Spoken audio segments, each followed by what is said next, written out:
everybody. My name is MJ the Tutor, and you are listening to another episode of Accounting Makes Sense, an MJ the Tutor podcast. This podcast is focused on helping accounting students all over the world by offering a quick warm-up on various accounting and business topics that hopefully leads to the generation of bigger discussions and conversation. For all those studying or thinking about doing CIMA right now, this is for you. In today's episode, we are going to tackle budgeting. Budgeting in a company is a strategic endeavor that involves meticulous planning and allocation of financial resources. It serves as the cornerstone for decision-making, resource management, and ultimately the success of the company. Effective budgeting is paramount. It's about setting clear financial targets, aligning resources, and ensuring the company is on a path towards sustainable growth. So let's start and talk about the purpose of budgeting. Budgeting in a large company provides a structured framework for achieving financial goals and objectives. It's akin to a blueprint that guides departments and teams towards shared targets, ensuring the resources are allocated efficiently and effectively to achieve these goals. Encouraging departments to take ownership of their budgets fosters a sense of accountability and responsibility. It empowers teams to make informed financial decisions that contribute to the overall success of the company. However, it is important to acknowledge that employees may sometimes be reluctant to participate in the budgeting process. This reluctance can stem from various reasons, such as a lack of understanding about the budgeting process, fear of budget constraints impacting their projects, or feeling disconnected from the broader financial goals of the company. So what is entailed in the budgeting process? The budgeting process begins with top-level executives setting the strategic direction and financial objectives for the company. Excellent communication is important during this process because it's crucial for leaders to articulate what the company's vision is and ensure that it is understood and embraced throughout the company. Addressing employees' concerns and providing clear context for how their contributions fit into the larger financial picture can help overcome reluctance and encourage active participation. Subsequently, departments translate these objectives into tangible budgets. Each department meticulously plans their expenditures, accounting for factors such as salaries, operating costs, and capital investments. This collaborative effort ensures that resources are allocated where they are needed the most. It's about aligning the financial plan with the specific needs and priorities of each department.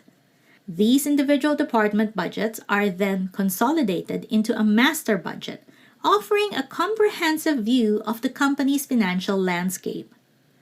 The master budget serves as a unifying document, harmonizing the financial plans of various departments into a cohesive strategy for the entire company. So what do we use budgets for? Two of the biggest uses of budgets are for variance analysis and performance metrics. Once the budget is set, it's imperative to monitor performance against the plan. Variance analysis is a critical tool used to compare actual results with the budgeted figures. Variance analysis isn't about assigning blame. It's about learning and adapting. It provides valuable insights into the performance of each department, finding out what went wrong, finding out what went right, enabling them to make informed adjustment as needed. Performance metrics like return on investments, sales growth, and cost-to-income ratio are closely monitored to ensure that the company is on track to meet its financial goals. These metrics serve as indicators of progress towards the company's financial goals. They guide decision-making and help maintain focus on the strategic priorities. Are there different budget techniques? Of course! Now, let's explore the different budget techniques that companies may employ to manage their finances effectively.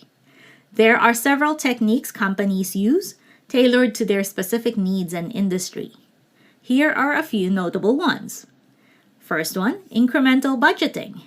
This approach involves using the previous period's budget as a baseline and making incremental adjustments based on expected changes in the upcoming period. It's a straightforward method but may not account for significant shifts in business conditions.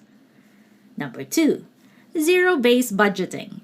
In this technique, every budgeting cycle starts from scratch, requiring departments to justify all expenses regardless of prior budgets.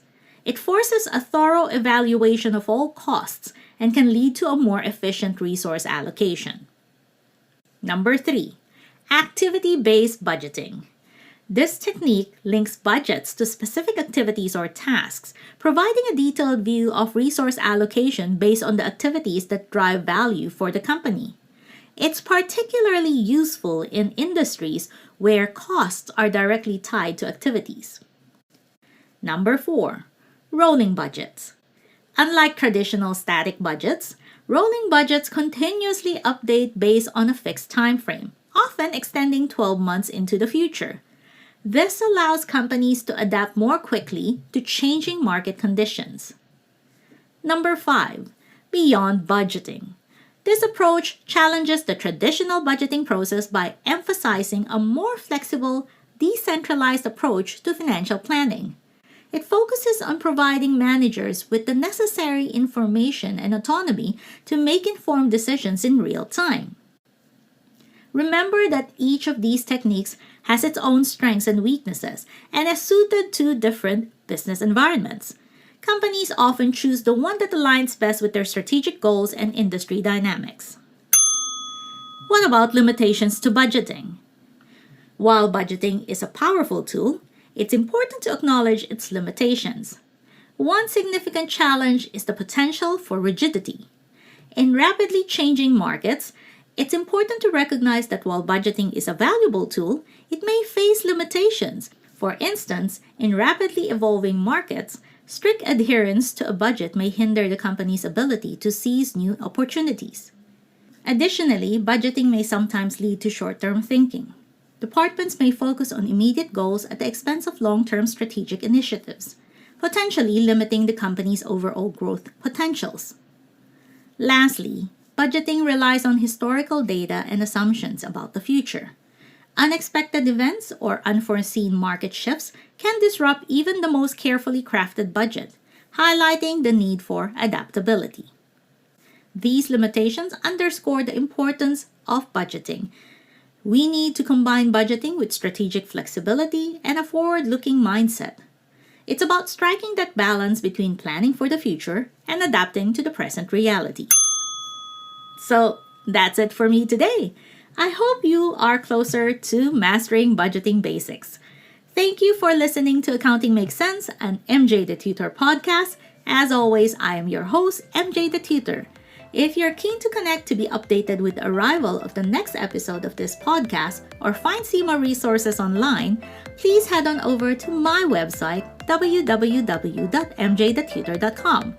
You can also hit subscribe on whichever platform you are using to listen to this podcast.